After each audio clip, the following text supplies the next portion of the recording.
Okay, మరొకసారి చదవండి. ఆది కాండము 37వ అధ్యాయము 16వ వచనం నేను చదువుతున్నాను, వినండి. అందుకతడు, నేను నా సహోదరులను వెతుకుచున్నాను, వారు ఎక్కడ మందను మేపుచున్నారో అది దయచేసి నాకు తెలుపమని అడిగాను. అక్కడ అంటున్నాడు, నా సహోదరులను వెతుకుచున్నాను, నా సహోదరులను వెతుకుచున్నాను. ప్రభునందు ప్రియా దేవుని పిల్లలారా, జ్ఞాపకం చేసుకుందాం. ఇక్కడ చెప్పబడిన మాట యేసోబు జీవితంలో జరుగుతున్న సంఘటన. ఈ యేసేపు ఎవరు అంటే, ఇశ్రాయేలుగా మార్చబడిన యాకోబు కుమారుల్లో 11వ వాడు. ఇతడు వృద్ధాప్యమందు పుట్టాడు గనక తండ్రి యేసేపును చాలా ఎక్కువగా ప్రేమిస్తూ వచ్చాడు. ఆ ప్రేమను బట్టి అతనికి మంచి వస్త్రాలను ధరింపజేస్తూ వచ్చాడు. ఈ విషయాలు అన్నలకి నచ్చలేదు, అన్నలకి ఇబ్బందిగా ఉంది. ఈ విషయాల్లో అన్నలు యేసోబు మీద కోపపడుతూ పగ పెంచుకున్నారు. మరియు యేసోబుకి కల వచ్చింది. అదేమిటంటే, చేనులో తన పన నిలిచి ఉండగా 11 పనులు ఆ పనును చుట్టుకొని సాష్టాంగ పడి ఉన్నాయి అన్న సంగతి ఆయనకు ఒక స్వప్నం వస్తే, ఆ స్వప్నం చెప్తే వారికి అన్నలకి కోపం వచ్చింది. అంతేకాదు, సూర్యుడు చంద్రుడు 11 నక్షత్రాలు నాకు సాష్టాంగపడ్డాయి, నమస్కరించాయి అని చెప్తే యాకోబు కూడా అంటాడు, నేను నీ తల్లి నీ సహోదరులు నీకు నమస్కరిస్తున్నారా అని అంటాడు. కానీ ఈ యాకోబులో ఒక ఆలోచన ఉంది. ఈయనకు వచ్చిన ఈ యొక్క కళలు చాలా ఆశీర్వాదకరమైన, ఈయన జీవితం తర్వాత చాలా అత్యధికంగా ఆశీర్వాదకరంగా ఉంటుంది అని చెప్పి యాకోబు తన మనసులో అనుకున్నాడు, వాటిని గుర్తుపెట్టుకున్నాడు. కానీ అన్నలకు మాత్రం కోపం వచ్చేస్తుంది. అన్నలు ఎలా ఉన్నారు? తన సహోదరుడి మీద కనీసం పలకరించటం కూడా లేదంట. అన్నలు తమ్ముణ్ణి తన అన్నలు యోగక్షేమములు కూడా కనుక్కోవట్లేదు. అయ్యా తమ్ముడు ఎలా ఉన్నావు అని కూడా అడగట్లా. ఎలా ఉన్నావయ్యా, ఏం చేస్తున్నావయ్యా? చూడండి, యేసేపు యోగ్యుడే, కానీ అన్నలు యోగ్యుడైన యేసేపు మీద పగబట్టారు, కోపం ఉంది. సరే, ఈ అన్నలు మందను మేపటానికి షెకెముకి వెళ్ళారు, తండ్రి గారే పంపించాడు. ఆ అన్నల యొక్క క్షేమము కనుక్కోటానికి యేసేపును పిలిచాడు. అయ్యా, నీ అన్నలు మందను మేపుతున్నారు, ఆ మంద యొక్క క్షేమము, మీ అన్నల యొక్క క్షేమము కనుక్కొని నాకు వచ్చి చెప్పు అని షెకెములో నుండి షెకెముకు హెబ్రోనులో నుండి తన కుమారుణ్ణి పంపాడు. హెబ్రోను అంటే సావాసము. తండ్రి యొక్క సావాసములో నుండి తన అన్నల దగ్గరకు షెకెముకు పంపాడు. ఈ తమ్ముడు చూడండి, ఎంత అన్నల ఎడల ఎంత ఆసక్తి ఉందో. తండ్రి, అయ్యా నీవు వెళ్ళి నీ అన్నల యోగక్షేమాలు కనుక్కొని రానా అనగానే ఎంతో సంతోషంగా బయలుదేరి వెళ్ళాడు.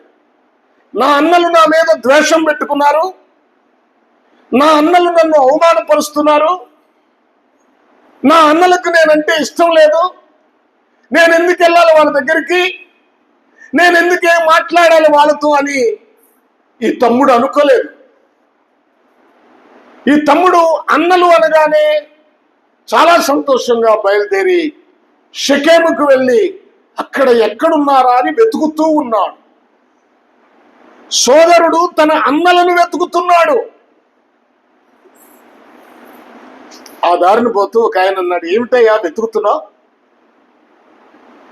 ఏమి వెతుకుతున్నావు అంటే, అయ్యా నా సహోదరులు ఇక్కడ మందను మేపటానికి వచ్చారు, వారు ఎక్కడికి వెళ్ళారో తెలియలేదు, వారు వెళ్ళిన జాడ నాకు చెప్తారా అని అడిగాడు. ఎంత ఆసక్తితో చూడండి. తన అన్నలు కనపడలేదు కదా, నేనేం చేస్తాను? మా నాన్న ఇక్కడికి వెళ్ళమన్నాడు, షెకెంకి వెళ్ళమన్నాడు, వెళ్ళాను, దేవులాడాను, కనపడలేదు, వాళ్ళు ఎట్టపోతే నాకెందుకు అని తిరిగి రాలేదు. తన అన్నలు కనపడైపోయేటప్పటికి అతని హృదయంలో ఆతృత, వేదన. ఎక్కడున్నారు తన అన్నలు? నేను ఇప్పుడు పోయి నా తండ్రికి ఏం చెప్పాలి, ఏమి సమాధానం చెప్పాలి? అన్నలు కనపడలేదు అంటే నా తండ్రి గుండె పగిలిపోద్ది కదా, నా తండ్రి దుఃఖపడతాడు కదా, నా తండ్రి ఆవేదన చెందుతాడు కదా, నా తండ్రి హృదయాన్ని నేను ఎందుకు నొప్పించాలి? వాళ్ళు ఎక్కడున్నారో నేను వెతకాలి, వెతికి వాళ్ళని పట్టుకోవాలి అనే ఒక బలమైన ఆలోచన, దృక్పథం యేసోబులో కనపడుతుంది. అందుకే అడుగుతున్నాడు, ఎక్కడున్నారు చెప్పమంటే, వారు అయ్యా దోతానికి వెళదాం పదండి అని చెప్పుకుంటున్నారు. బహుశా వారు దోతానికి వెళ్ళి ఉంటారు. దోతాను అంటే నూతులు, అంటే నీళ్లు కలిగిన స్థలములోనికి వెళ్ళి ఉంటారయ్యా, నువ్వు బయలుదేరి వెళ్ళు అక్కడికి. సరే ఆయన చెప్పేశాడు. ఇప్పుడు ఈ తమ్ముడు ఆతృతగా ఎక్కడికి వెళ్తున్నాడు? దోతానికి వెళ్తున్నాడు. అన్నలను వెతుకుతున్నాడు. సరే ఇక్కడికి ఆగుదాం, తర్వాత ఏదైనా తర్వాత మాట్లాడుకుందాం. అన్నలను వెతుకుతున్నాడు. వెతుకులాట. తన సహోదరులు తన మీద పగ పెంచుకున్నప్పటికీ, తన మీద కోపగించుకున్నప్పటికీ, చూడండి, తమ్ముడు తన అన్నలను వెతుకుతున్నాడు. చూడండి ప్రభునందు ప్రియులారా, అలాగే మన ప్రభు అయిన యేసుక్రీస్తు ఈ లోకములోనికి వచ్చాడు. ఎందుకు? నశించిన దానిని వెతికి రక్షించటం కొరకు వచ్చాడు. నశించిన దానిని వెతికి రక్షించటం కొరకు యేసు ప్రభు వారి లోకములోనికి వచ్చాడు. ఆయన వెతుకుతున్నాడు ఈ లోకములో. ఎవరిని వెతుకుతున్నారు? నశించిన వారిని వెతుకుతున్నాడు. జాగ్రత్తగా గమనించండి. ఆయన వెతుకులాటను ఒక్కసారి జ్ఞాపకం చేసుకోండి. తప్పిపోయిన వారిని వెతుకుతున్నాడు. పడిపోయిన వారిని వెతుకుతున్నాడు. 100 గొర్రెలలో 1 గొర్రె తప్పిపోతే, తప్పిపోయిన ఆ గొర్రె కోసం వెళ్ళి వెతికి దానిని పట్టుకొని తీసుకుని వచ్చి మందలో కలిపాడు. 10 నాణ్యములో 1 నాణ్యము పోగొట్టుకుంటే అది దొరికేంత వరకు ఆ స్త్రీ వెతికినట్లుగా తప్పిపోయిన వారి కోసం యేసు ప్రభు వారు వెతుకుతున్నాడు. ఒక తండ్రికి 2 కుమారులుంటే ఒకడు తప్పిపోయాడంటే, చెడిపోయి వాడు వెళ్ళిపోతే మరలా తిరిగి వచ్చేంత వరకు ఆ తండ్రి ఆ కుమారుని కొరకు ఎదురు ఎలా చూశాడో అలాగే మన ప్రభు అయిన యేసుక్రీస్తు వెతుకుతూ ఉన్నాడు. చూడండి, కొన్ని రోజులు ప్రార్థనకు వచ్చి ఆత్మీయతలో బలపడి పడిపోయిన వారు చాలా మంది ఉన్నారు. దేవుని మందిరానికి వస్తున్న వారు పడిపోయిన జీవితాలే, చెడిపోయిన జీవితాలే. ఆసక్తి లేదు. ఏదో నామకార్థంగా ఆదివారం నాడు ఆరాధనకు రావటమే తప్ప వారు పడిపోయిన జీవితాలే, భక్తి లేని జీవితాలే. కనుక తప్పిపోయిన వారి కొరకు యేసు వెతుకుతున్నాడు, రక్షించటానికి వెతుకుతున్నాడు. నీవు పడిపోయినావా, చెడిపోయినావా? నీవే పరిశీలన చేసుకో. నేను బాగానే ఉన్నాను అనుకోవచ్చు. నువ్వు ఎక్కడ పడిపోయావు? దేనిలో పడిపోయావు? జ్ఞాపకం చేసుకుందాం. మరలా రెండవది, నీవు పోగొట్టుకున్న ఆధిక్యతలను మరలా దేవుడు నీకు తిరిగి ఇవ్వాలని నిన్ను వెతుకుచున్నాడు. ఏంటి ఆధిక్యతలు? ఆయన బలపరచటానికి. ఇంతకుముందు బాగా ప్రార్థన చేసే ఆధిక్యత నీకుంది, కానీ ప్రార్థన చేయటంలో పడిపోయావు. ఇంతకుముందు దేవుని సన్నిధికి ఆసక్తిగా వచ్చేవాడివి, ఆసక్తిగా వచ్చేదానివి. ఇప్పుడు నీకు ఆసక్తి లేదు. వెళ్దాంలే, ఈ ఆసక్తి లేదు. నువ్వు పోగొట్టుకున్నావు నీ ఆధిక్యత. ప్రభు సన్నిధికి పెందలకడ వచ్చి ఆయన ఆరాధించి ఘనపరిచి మహిమపరిచే ఆధిక్యతను పోగొట్టుకున్నావు.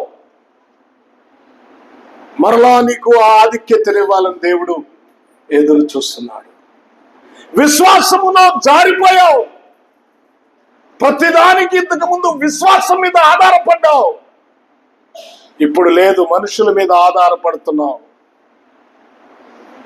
చూడండి, దానిని కొరకు ఆయన వెతుకుతున్నాడు.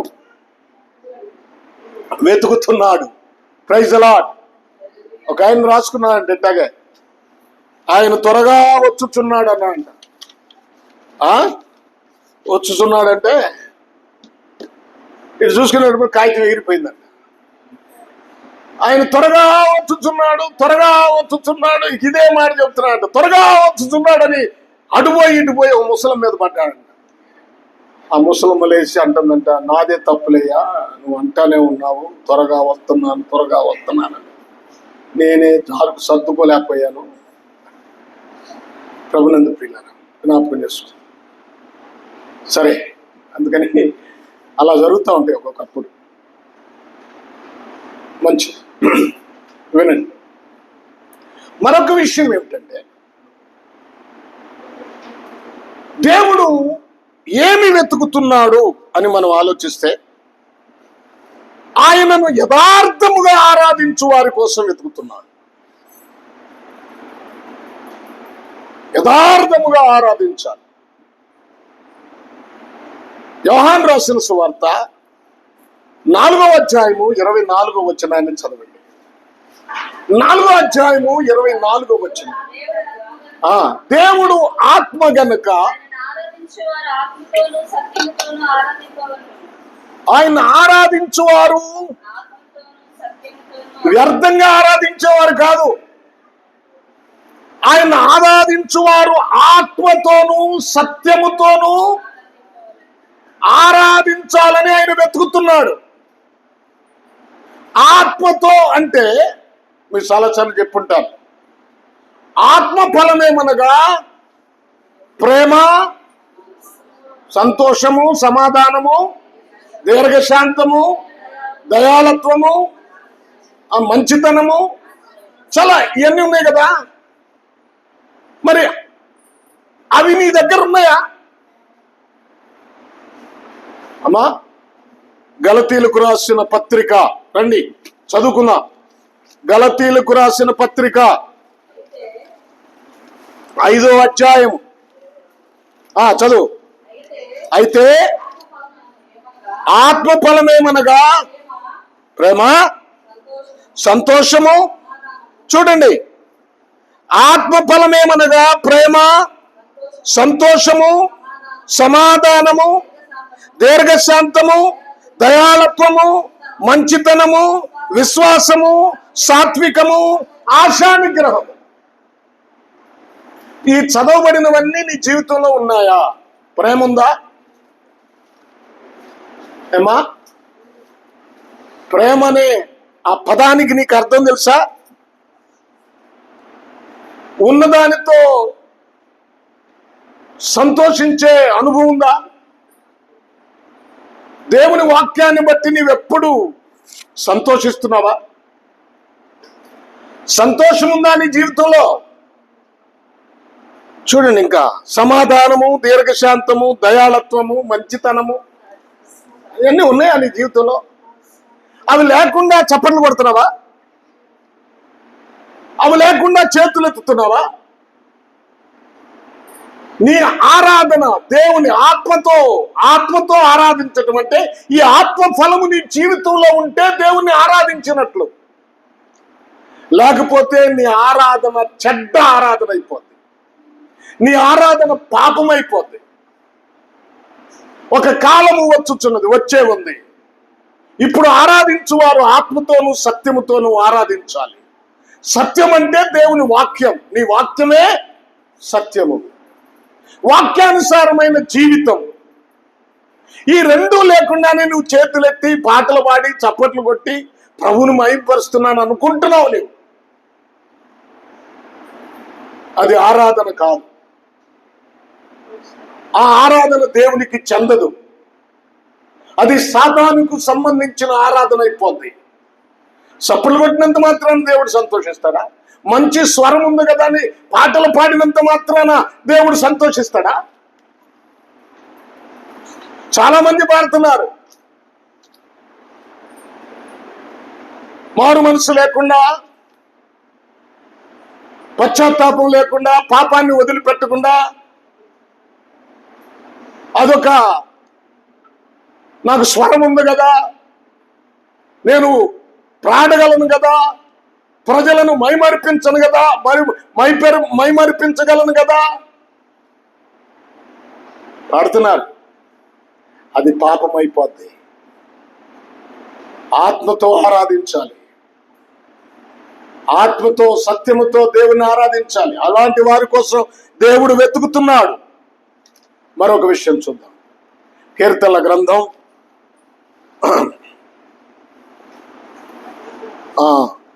చూడండి, 101వ కీర్తన 6వ మాట.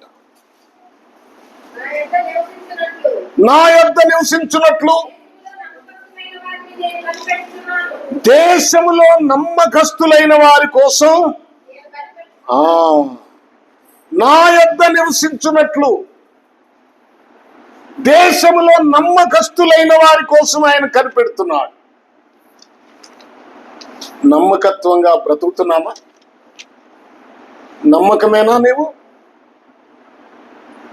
నమ్మకంగా ప్రభువులో ప్రార్థించుటలో నమ్మకం, ఆరాధించుటలో నమ్మకం, దేవునికి ఇవ్వటములో నమ్మకం, భార్యాభర్తల మధ్య నమ్మకం, కుటుంబములో నమ్మకం, పనిచేసే కాడ నమ్మకం, ఏమండి సంఘములో నమ్మకం,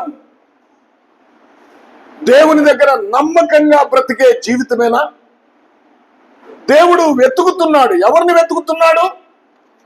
నమ్మకస్తులైన వారి కోసం వెతుకుతున్నాడు. నువ్వు నమ్మకంగా ఉన్నావా? ఇంకా చూడు, 106వ కీర్తన 101వ కీర్తన 6వ వచనం చదివావా? తర్వాత చదువు. ఇంకా 6వ వచనం.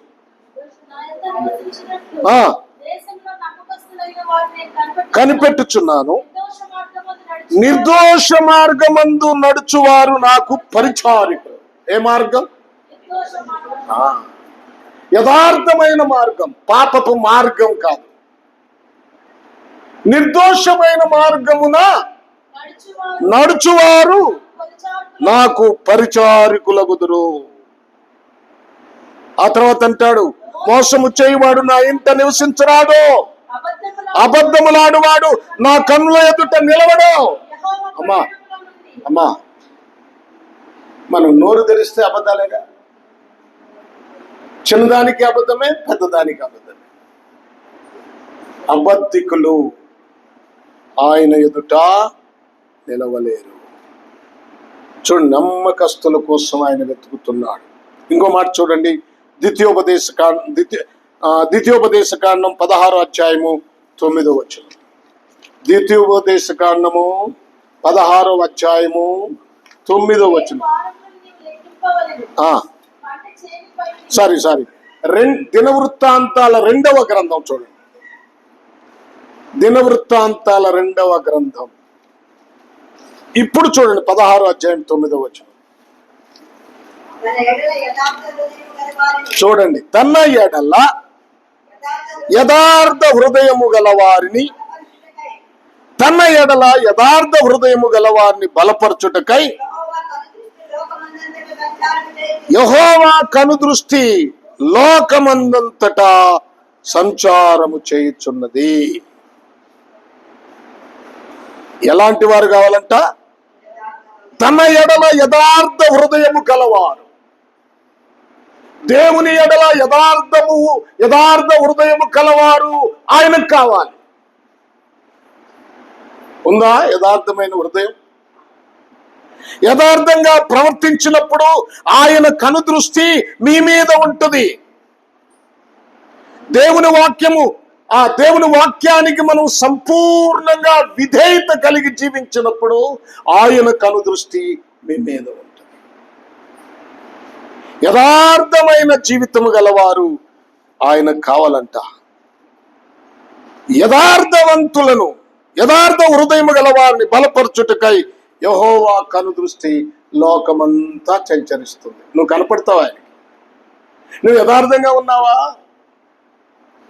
లేకపోతే లోక సంబంధంగా జీవిస్తున్నావా? చూడండి, దేవుడు ఎవరిని వెతుకుతున్నాడు? ఆయన ఎదుట నమ్మకస్తులుగా ఉండే వారి కోసం వెతుకుతున్నారు. యథార్థమైన హృదయము కలిగిన వారిని వెతుకుతూ ఉన్నాడు. మోసపూరితమైన హృదయము కాదు. చూడండి, మరొక విషయం జ్ఞాపకం చేస్తాను. అదేమిటంటే, ప్రభునందు ప్రియులారా, మనలో ఫలములను వెతుకుతున్నాడు.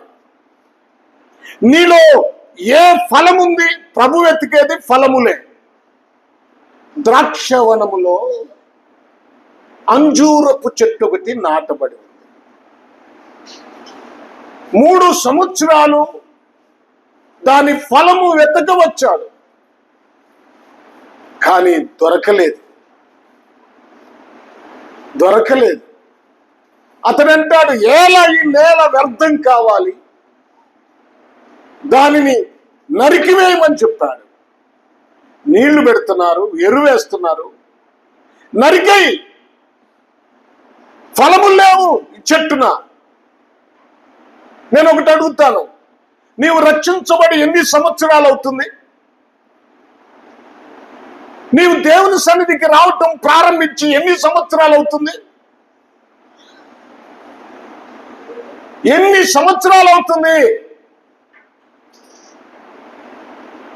ప్రభునందు ప్రియ దేవుని పిల్లలారా, జ్ఞాపకం చేసుకున్నాం. ఇన్ని సంవత్సరాల్లో దేవునికి అవసరమైన కార్యము నీ దగ్గర ఒక్కటైనా ఉందా? నీలో దేవుడు ఇష్టపడేది ఏముంది చెప్పండి? ఏముంది? నీలో ఫలములు వెతుకుతున్నాడు కదా ఆయన. ఫలములు వెతికినప్పుడు నీ దగ్గర ఏమి దొరుకుతుంది ఆయనకి?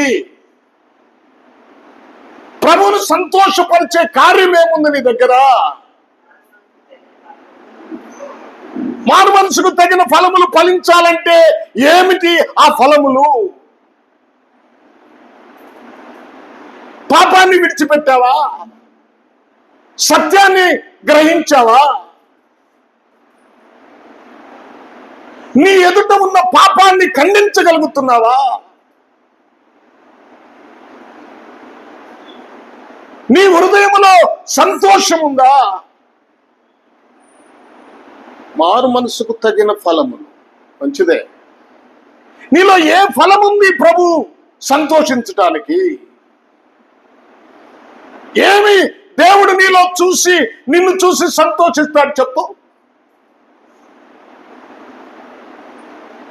ప్రభునందు ప్రియులారా, నిన్ను చూసి సంతోషించగలిగిన ఒక్క కార్యము ప్రభుతో చెప్పండి మీరు. ప్రభువు నీలో ఫలములు వెతుకుతున్నాడు. దారి మార్గంలో వెళుతుంటే ఆయనకి ఒక చెట్టు కనపడింది, అంజూరపు చెట్టు. అందులో ఆయన ఆకలి కొని ఎక్కడికి వెళితే ఆ చెట్టు గుబురుగా ఉంది, పచ్చగా ఉంది, ఆకులతో నిండి ఉంది. కానీ ఒక్క ఫలము, ఒక్క కాయ కూడా లేదు. నీవు క్రైస్తవురాలవే, నీవు బైబిల్ పట్టుకొని దేవుని సన్నిధికి వస్తున్నావు, నీకు బోధకుడు ఉన్నాడు, సంఘం ఉంది, ఆరాధన ఉంది, అన్ని బాగానే ఉన్నాయి నీ జీవితంలో. పైకి అన్ని బాగానే ఉన్నాయి, నువ్వు ధరించే వస్త్రాలు బాగున్నాయి, నువ్వు మాట్లాడే మాట తీరు బాగుంది, కానీ నీ బ్రతుకులో ప్రభువుకు అవసరమైన ఒక్క కార్యమన్నా ఉందా?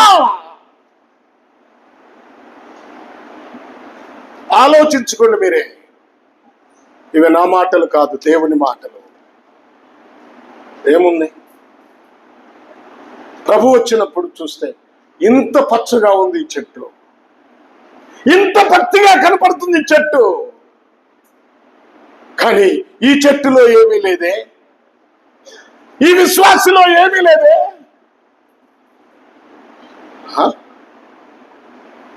ప్రభునందు ప్రియ దేవుని పిల్లలారా, జ్ఞాపకం చేసుకుందాం.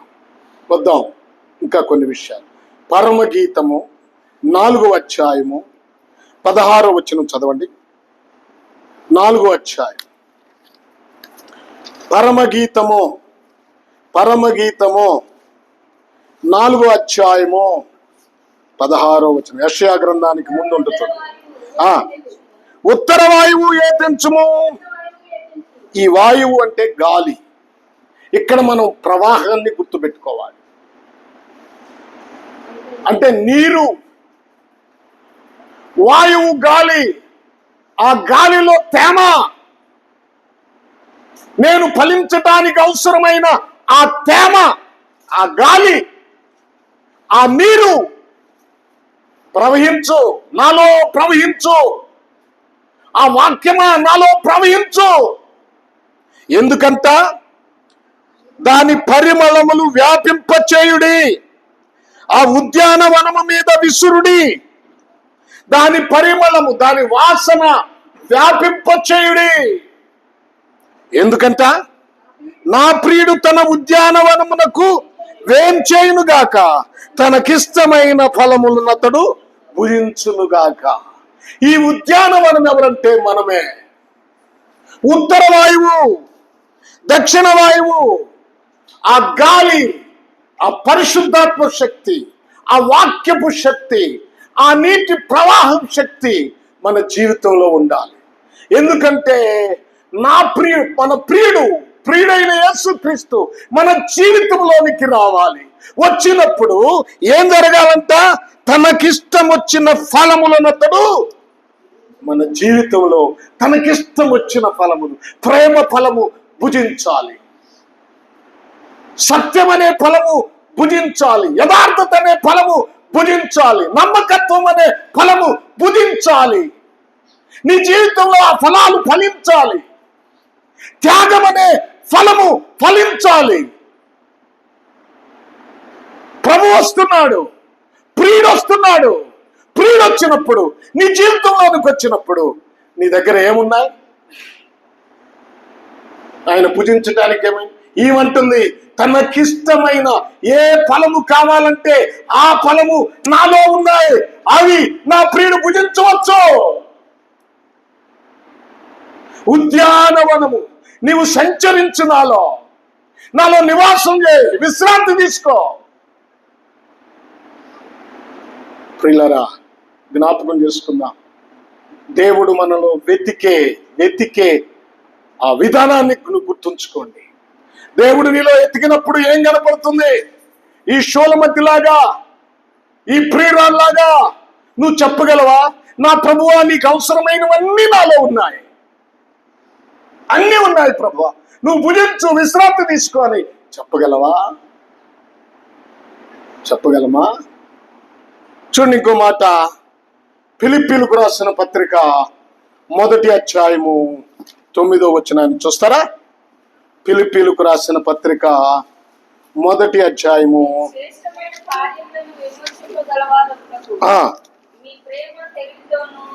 మీ ప్రేమ తెలివితోను సకల విధములైన అనుభవ జ్ఞానముతో కూడినదై అంతకంతకు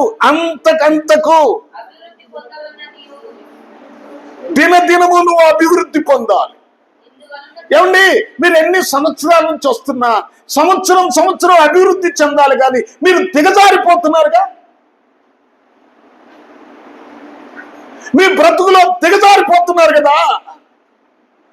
అభివృద్ధి పొందవలెను, ఇందువలన దేవునికి మహిమయు స్తోత్రమును కలుగునట్లు మీరు యేసుక్రీస్తు వలనైన నీతి ఫలములతో నిండుకొనిన వారై. ఏ ఫలములతో? ఏ ఫలముతో? చెడ్డ ఫలాలతో కాదు, కారు ద్రాక్షలతో కాదు, నీతి ఫలములతో నిండుకోవాలి మీరు. క్రీస్తు దినమునకు నిష్కపటులను నిర్దోషులను కావాలని, క్రీస్తు రాకడకు ఆయన వచ్చేటప్పటికి మీరు నిర్దోషులుగా ఉండాలి, నిష్కపటులుగా ఉండాలి, నీతి ఫలాలు మీలో ఉండాలి. శాస్త్రుల నీతి కంటేను, పరిసయ్యుల నీతి కంటేను నీ నీతి అధికము కాని ఎడల అధికముండాలి. పరిసయ్యుల నీతి ఏమిటి? శాస్త్రుల నీతి ఏమిటి? వారు ఉపవాసం ఉంటారు, మీరు ఉపవాసం ఉంటారు. వారు విజ్ఞాపన చేస్తారు, మీరు విజ్ఞాపన చేస్తారు. వారు దశం భాగం ఇస్తారు, మీరు దశం భాగం ఇస్తారు. అమ్మా, వారు నిష్ఠగా ఉంటారు, మీరు కూడా విగ్రహారాధన చేయరు, విగ్రహాలకు పెట్టింది భుజించరు. బాగానే ఉంది. కానీ వారి నీతి కన్నా మీ నీతి అధికం కావాలే, మీలో సత్యం ఉండాలి, మీలో దయ ఉండాలి. పరిసయ్యులకు దయ ఉందా? సత్యం ఉందా? క్రీస్తుని చేర్చుకున్నారా వారు? వారిలో యథార్థత ఉందా? ఉపవాసం ఉన్నారు, ప్రార్థన చేస్తారు, దశం భాగాలు ఇస్తారు, నిష్ఠగా ఉంటారు, కానీ వారిలో సత్యం లేదు, దయ లేదు, యథార్థత లేదు, సమర్పణ లేదు, త్యాగం లేదు. ఇవి లేని నీ నిష్ఠ జీవితం ఎందుకు? నిష్ఠ జీవితం ఎందుకు? ప్రేమ లేని జీవితం ఎందుకు? క్షమించని జీవితం ఎందుకు? విరోధ భావాలతో కూడిన జీవితం ఎందుకు? అది అవసరమా దేవునికి? దేవునికి ఇష్టమా అది? ఆలోచించండి, మీరు ఆలోచించండి, మీకే వదిలేస్తున్నాను. నీతి ఫలములు ఫలించాలి. ప్రభు రాకడికి ఎలా ఉండాలంటే మీరు నిష్కపటులను నిర్దోషులుగా ఉండాలి, నిర్దోషమైన జీవితాన్ని జీవించాలి. ప్రభునందు ప్రియ దేవుని పిల్లలారా, ఈ శ్రేష్టమైన సమయంలో మనం జ్ఞాపకం చేసుకుందాం. ఇంకా మనం జ్ఞాపకం చేసుకోవాల్సిన ఫలములను వెతుకుచున్నాడు, మనలో నీతి ఫలాలను వెతుకుచున్నాడు, నశించిపోతున్న మనలను వెతుకుచున్నాడు, పడిపోయిన స్థితి నుంచి లేవనెత్తాలని వెతుకుతున్నాడు. ఏదైతే ఆధిక్యతలు నువ్వు పోగొట్టుకున్నావో, కొంతమందికి ప్రార్థన చేస్తే స్వస్థత కలిగే వరం ఉండేది, అది పోగొట్టుకున్నారు చాలా మంది. లోకాన్ని ఆశించి, లోకమును ఆశించి సాతానుడు ముసుకేస్తున్నాడు, డబ్బు అనే ముసుకేస్తున్నాడు. ఆ ముసుగులో భక్తులు సైతం పడిపోతున్నారు. చాలా మంది భక్తి పరులు తిండి లేకపోయినా మోకాళ్ళ మీద ఉండి ప్రార్థించినటువంటి భక్తులు నాకు తెలుసు. వారు ఇప్పుడు కోట్లకు పడగలెత్తారు. ఆ భక్తి లేదు, అప్పుడు వాక్యము లేదు, అప్పుడు దమ్ముగా వాక్యాన్ని బోధించే శక్తి ఈ రోజు వారికి లేదు. కారణం ముసుకేశాడు సైతాన్. ఏం ముసుకేశాడు? డబ్బు, ఆస్తులనే ముసుకేశాడు. ఈ రోజు కూడా వాటినే సాతానుడు తీసుకొచ్చేసి భక్తిని పాడు చేస్తున్నాడు. ఒక్కసారి ఆలోచించండి, మీరు ఆలోచించండి. మనం వెతకాల్సిన కొన్ని విషయాలు టకటక చెప్పి నేను ముగిస్తాను. చూడండి, మనం ఏం వెతకాలి? యోహాను రాసిన సువార్త 1వ అధ్యాయము 38వ వచనం చదవండి. యేసు వెనుకకు తిరిగి వారు తన్ను వెంబడించుట చూసి, యేసు అంటున్నాడు, మీరేమి వెతుకుతున్నారు? ఆ వెంబడించే వారిని చూసి మీరేమి వెతుకుతున్నారు? అప్పుడు వాళ్ళు ఏమంటున్నారు? వారు రబ్బీ, నువ్వు ఎక్కడ కాపురం ఉన్నావు? మనం వెతకాల్సిందేంటి? యేసు ప్రభు ఎక్కడ కాపురం ఉన్నాడో వెతకాలి. వాళ్ళు అన్నాడు, రబ్బీ అంటే బోధకుడు, నువ్వెక్కడ కాపురం ఉన్నావు అంటే మేము కూడా నువ్వెక్కడ కాపురం ఉన్నావో అక్కడ మేము కూడా కాపురం ఉంటాం.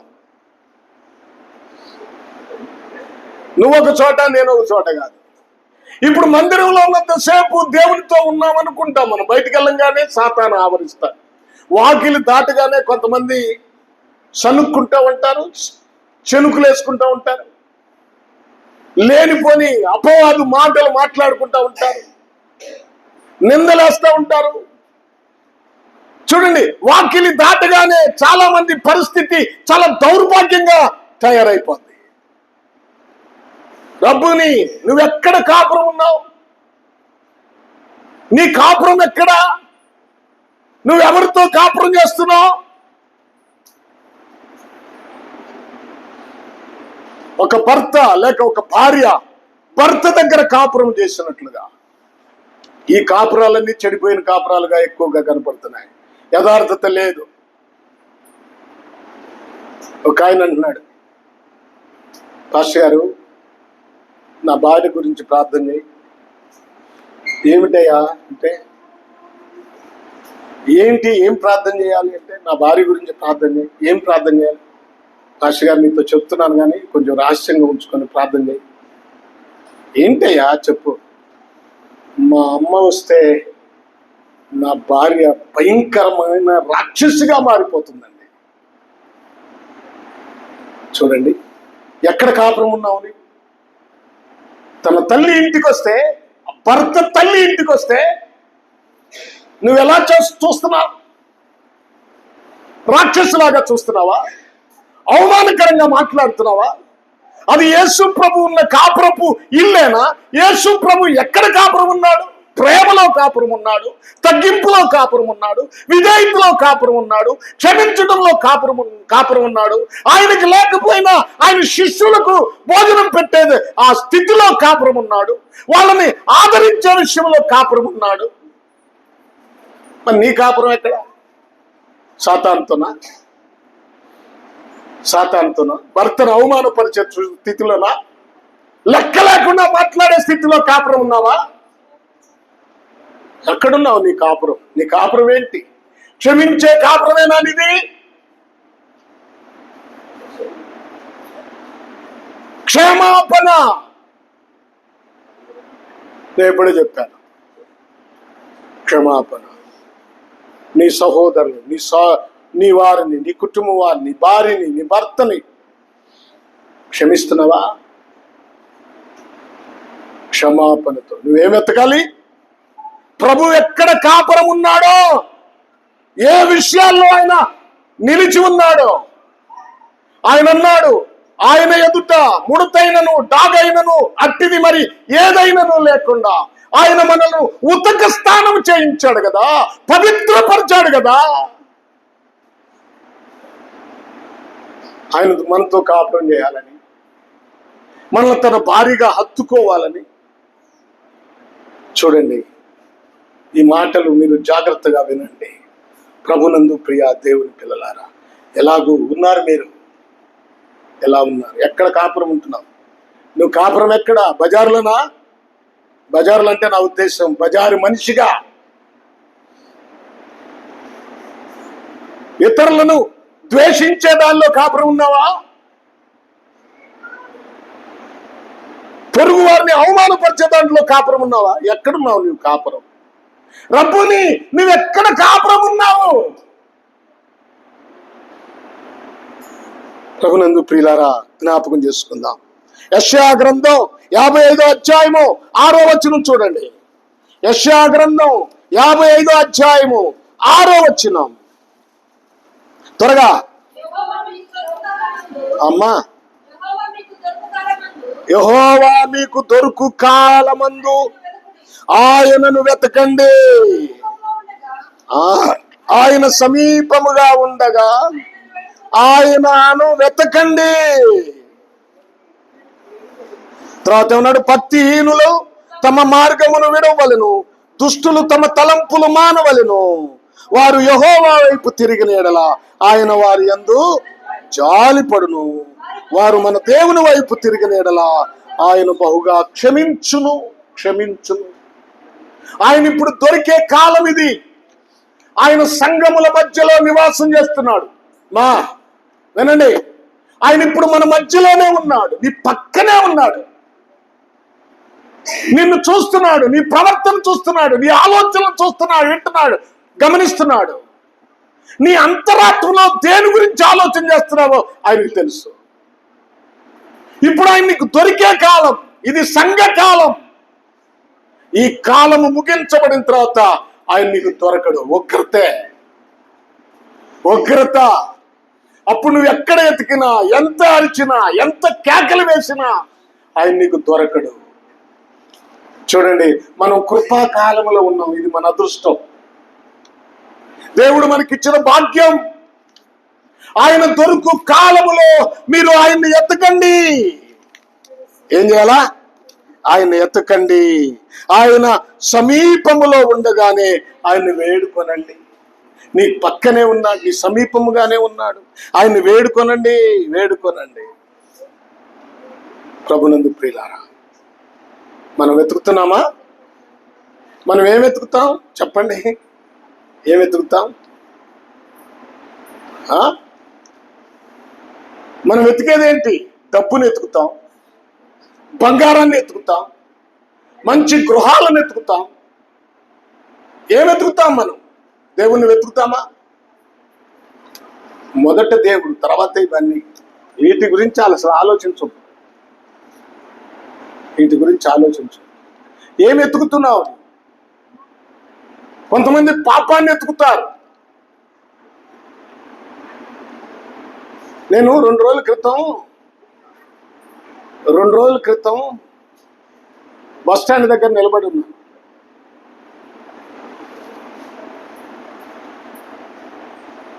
మీరేమన్నా అనుకోండి, చెప్పేస్తున్నాను. నాకు బాగా తెలిసిన అమ్మాయి, మోకాళ్ళ మీద ఉండి ప్రార్థన చేసే అమ్మాయి. ఆమెకు పెళ్ళయింది, 2 పిల్లలు కూడా.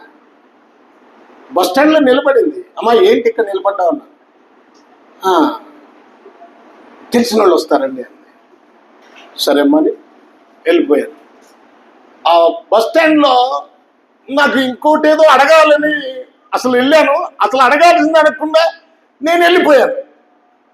అది గుర్తొచ్చి మళ్ళీ వెనక్కి వచ్చాను బస్ స్టాండ్లోకి. అంటే పలాని బస్సు ఎప్పుడు ఉంటుంది, ఎన్నింటికి ఉంటుంది, ఆ టికెట్ ఎంత, ఇవన్నీ కనుక్కోవడానికి వెళ్ళాను. నేను మరలా వెనక్కి వచ్చేటప్పటికి వాడెవడో వచ్చాడు, వాడితో సరసాలు ఆడుతుంది. వాడు చూడండి, నేను గమనిస్తున్నాను, స్టాండ్లోకి వెళ్ళాడు, బండి తీసుకొచ్చాడు, 2 ఎక్కి వెళ్ళిపోతున్నారు. తెనాల్లోకి రావాల్సింది వాళ్ళు నంది వెలుగు వైపు వెళ్ళిపోతున్నారు. ఎంత దారుణమో చూడండి. ఏం వెతుకుతున్నారు? ఏమైంది? ప్రార్థన చేస్తావా? చేతులు ఎత్తుతావా? ప్రభు బల్లలో పాలు పంపులు పొందుతావా? ఏం బ్రతుకునేది? నీచమైన బ్రతుకు. ఈసారి కనపడితే అదే చెప్తాను. ఎందుకు నీచమైన బ్రతుకు బ్రతుకుతున్నా?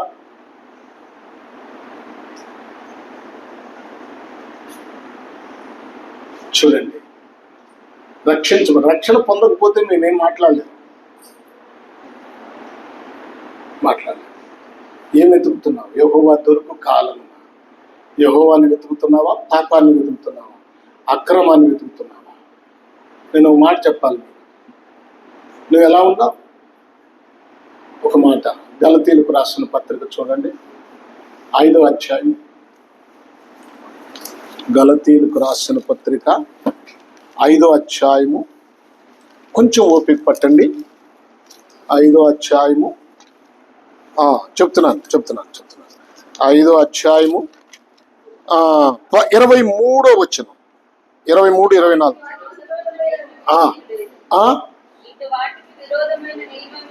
ఇట్టి వాటికి, చూడండి అందరూ ఆ మాట, ఇట్టి వాటికి విరోధమైన నియమమేమీ లేదు. చూడండి, మీరే సంబంధులు, మీరందరూ ఎవరు సంబంధులమ్మాయి? మాయ్ అమ్మా ఏనండి, మీరందరూ చదివింది ఎవరు వాక్యం?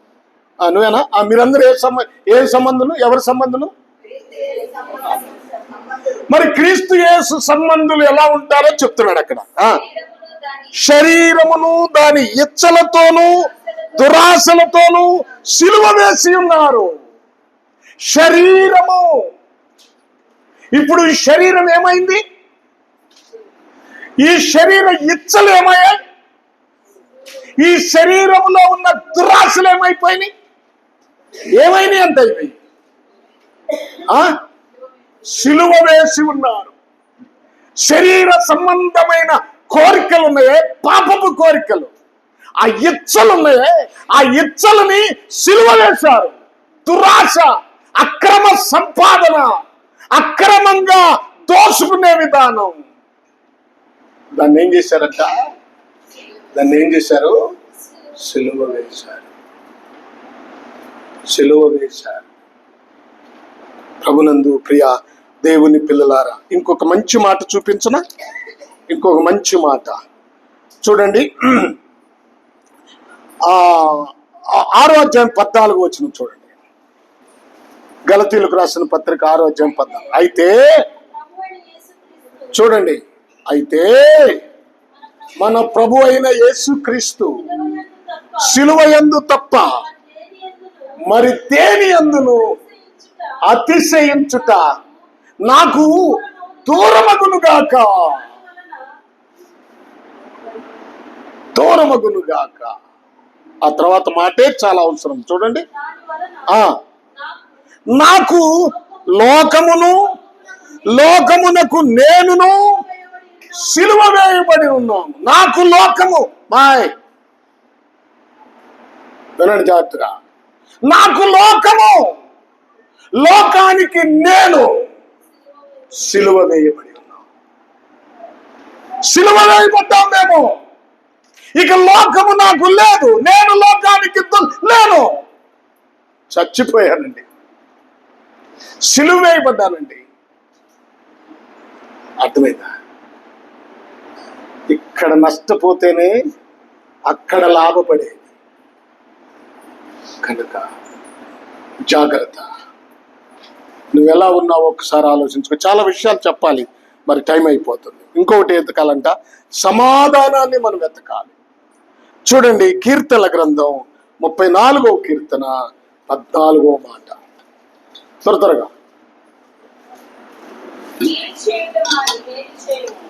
కీడు చేయటం మాని మేలు చేయము. కీడు చేసే వాళ్ళకి సమాధానం ఏడ ఉంటుంది? మేలు చేసే వాళ్ళకి సమాధానం. కీడు చేయటం మాని మేలు చేయండి. ఎవరికైనా సరే,